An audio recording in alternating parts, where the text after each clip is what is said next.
ராகி களி செஞ்சுட்டு நீங்கள் அந்த ராகி களியில் இதை தொட்டு சாப்பிட்டீங்க அப்படின்னா அப்படியே தேவாமிர்தமாக இருக்குங்க. Hello friends, welcome to Eswari சமையல். இன்னைக்கு வந்து நம்ம ஈஸ்வரி சமையலில் ஒரு கீரை கடையல் மருத்துவ குணம் மாறாமல் எப்படி செய்யறதுன்னு தான் பார்க்க போகிறேங்க. இந்த கீரையில் வந்து நிறைய விட்டமின்ஸ் மினரல்ஸ் வந்து இருக்குது. இந்த கீரையோட தன்மை வந்து நம்ம உடம்பை எப்பவுமே குளிர்ச்சியாக வச்சுருக்கோம். நம்ம பிளட் வெசல்ஸில் இருக்கக்கூடிய டஸ்ட் எல்லாமே கிளியர் பண்ணி பிளட் வெசல்ஸ் வந்து ஒரே சீராக ரத்தம் போகிறதுக்கு இந்த கீரை வந்து ஹெல்ப் பண்ணும். பெருங்குடலில் இருக்கக்கூடிய சூட்டை குறைச்சி அந்த பெருங்குடலை குளிர்ச்சியாக வச்சுருக்கோம். நிறைய பேர்த்துக்கு பெருங்குடல் வந்து நல்லா சூடாகி மோஷன் போகாமல் மலம் வந்து வெளியேறாமல் இருக்குங்க.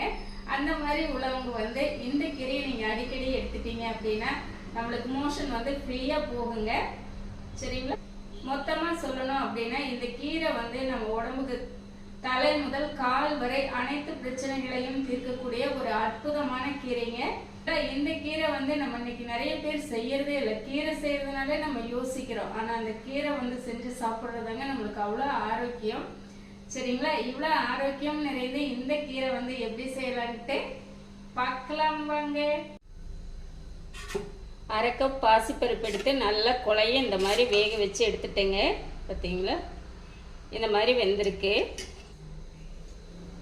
அடுத்து வந்து நம்ம முளைக்கீரை வந்து ஒரு கட்டு எடுத்து நல்லா அந்த வேர் பகுதி மட்டும் நல்லா கட் பண்ணி எடுத்துட்டு ஒரு 3-4 டைம் நல்லா அந்த மண் தூசி எல்லாமே போகிற அளவுக்கு நல்லா வந்து கழுவி எடுத்துட்டு இந்த மாதிரி கட் பண்ணி வச்சுருக்கேங்க. சேர்த்திக்கலாம். இந்த கீரையில் வந்து மருத்துவ குணம் வந்து ரொம்ப ரொம்ப அதிகங்க.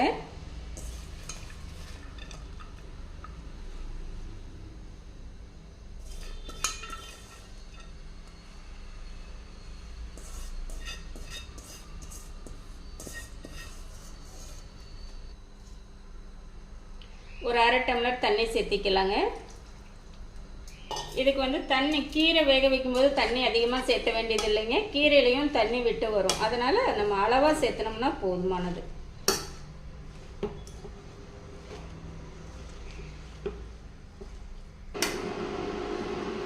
இப்போ நல்லா கலந்துட்டேங்க, வேகட்டும். கீரை வெந்துட்டு இருக்கு இல்லைங்களா? இந்த கீரை வேகும்போது கூடவே ஒரு 3 வரமிளகாய் வந்து கட் பண்ணி வச்சுருக்கேன், சேர்த்திக்கலாம். அதாவது பார்த்தீங்க அப்படின்னா கீரைக்கு எப்பவுமே பச்சை மிளகாய் தான் நல்ல ஒரு டேஸ்ட்டை கொடுக்குங்க. இது வரமிளகாய் சேர்த்துறது வந்து எதுக்குன்னு பார்த்தீங்க அப்படின்னா நம்மளுக்கு வந்து குடல் பகுதிகளில் வந்து சேராமல் ஒரு எரிச்சலை கொடுத்துரும். அதாவது நம்ம பச்சை மிளகாய் சேர்த்து செஞ்சோம்னா அந்த மாதிரி ஆயிடுங்க. அதனால் வந்து நம்மளுக்கு பெரியவங்கெல்லாம் வந்து இந்த மாதிரி வரமிளகாய் சேர்த்து செஞ்சீங்க அப்படின்னா நம்மளுக்கு ஹெல்த் வைஸ் வந்து ரொம்ப நல்லா இருக்கும். இந்த வரமிளகாயுமே டேஸ்ட் வந்து ரொம்ப நல்லா இருக்குங்க.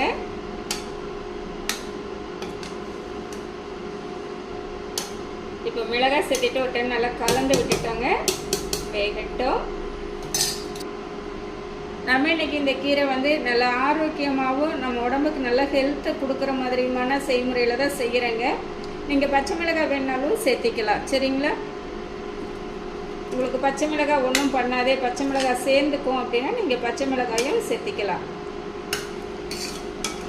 இப்போ கீரை வந்து நல்லா வெந்துடுச்சுங்க. நம்ம இந்த கீரை வெந்துடுச்சா அப்படின்னு தெரிஞ்சுக்கிறதுக்கு இந்த கீரையோட தண்டு பகுதி எடுத்து நம்ம நல்லா இந்த மாதிரி பார்த்தோன்னா மசிஞ்சு வரணுங்க. பார்த்தீங்களா?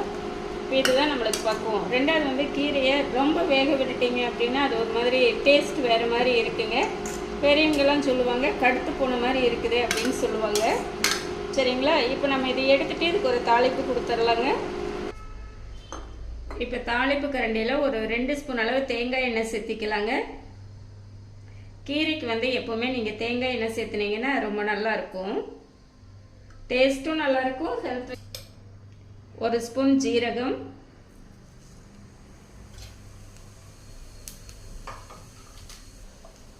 ஜீரகம் நல்லா பொரிஞ்சிட்டு இருக்குதுங்க. நம்ம வெங்காயம் சேர்த்திக்கலாம்.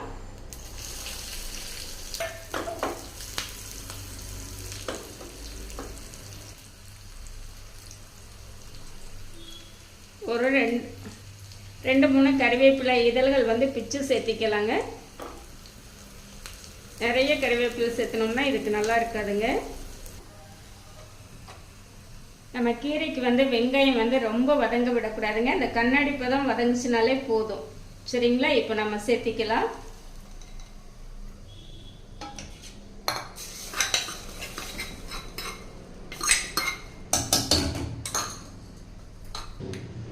ஒரு 3/4 ஸ்பூன் உப்பு சேர்த்திக்கலாங்க.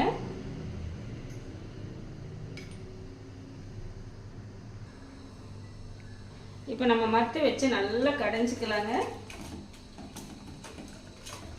இந்த மாதிரி இருந்ததுனால நம்மளுக்கு கடையிறதுக்கு வரும். ரொம்ப கொஞ்சம் கீரை தண்ணியாட்டு இருந்தது அப்படின்னா நம்மளுக்கு கடைய முடியாதுங்க.